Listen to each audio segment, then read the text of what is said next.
Dr. Buah, Doc Akwaba. Good to see you. Thank you. Be microphone mamina and then me person me nya pa na hwe taxation e wo Ghana your tax system your tax net no and I mean when it comes to tax and as a taxation in Ghana I buy yen to amai ma me say ban bia benya pa nka Ghana your tax system no is strong obetun I rely on but honestly I don't think you will that strong tax system no e to tua wo Ghana hanom no Doc eno common be mamu akwaba as it come to say oh damiadum ebusian for that's what think we here issue only en confiance me there na e dey aseda de be nyankopon exactly ebusian for so damiadum obi a ho ye e de nyame ase Ghana eto ho sensem na etesempese ne ewura mu ankasa in fact my Ghana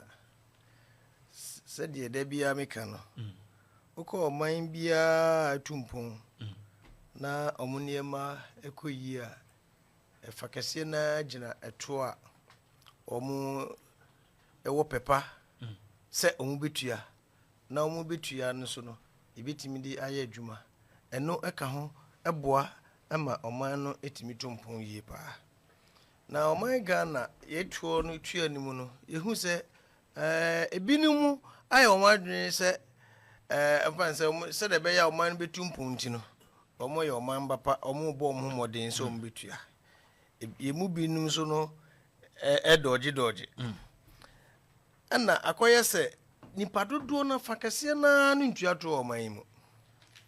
enti se oman yato no agye no se betimi ayeyie na aboa atumpon na yetimi agye nyeti dia ede aye adepadia there say yetimi widen the tax net no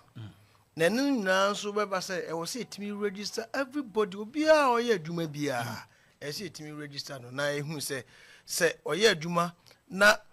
ugisika dia adwuma bia wo ya ugisika no e wo say yetimi tuato hwe say obi betimi akobo obi dan so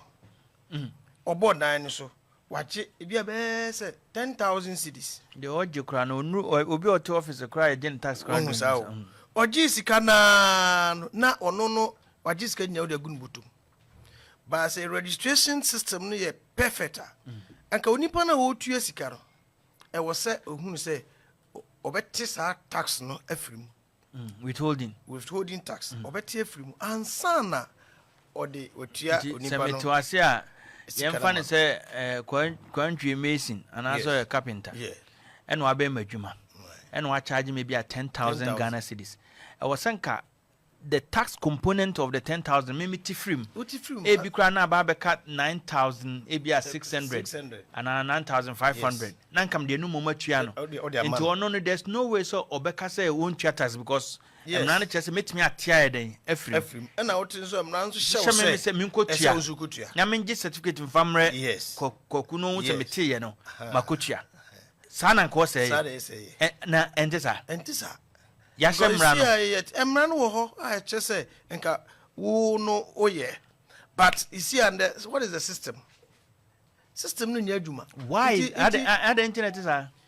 sa na me chese say ade a yetimi a register obia oman adwuma ho ye you see ana eye adwuma ana kwan sika fa so ba wonsam no ye wo saa ne mani nyina if it is in presa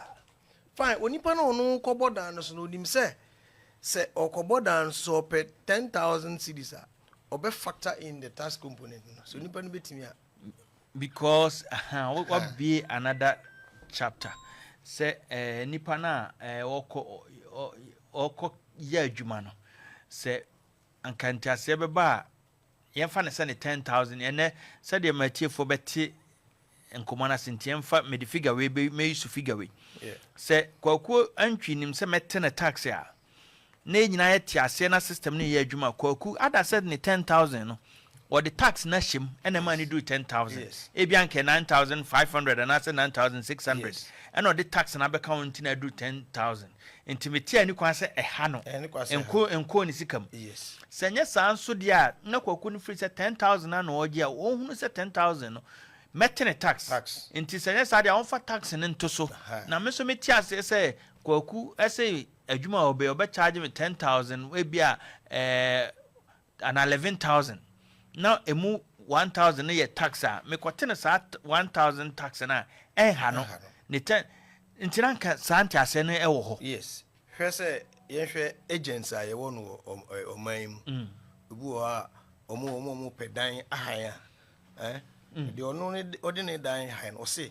me de dan no me de room bia no eyi no mejo bia 20,000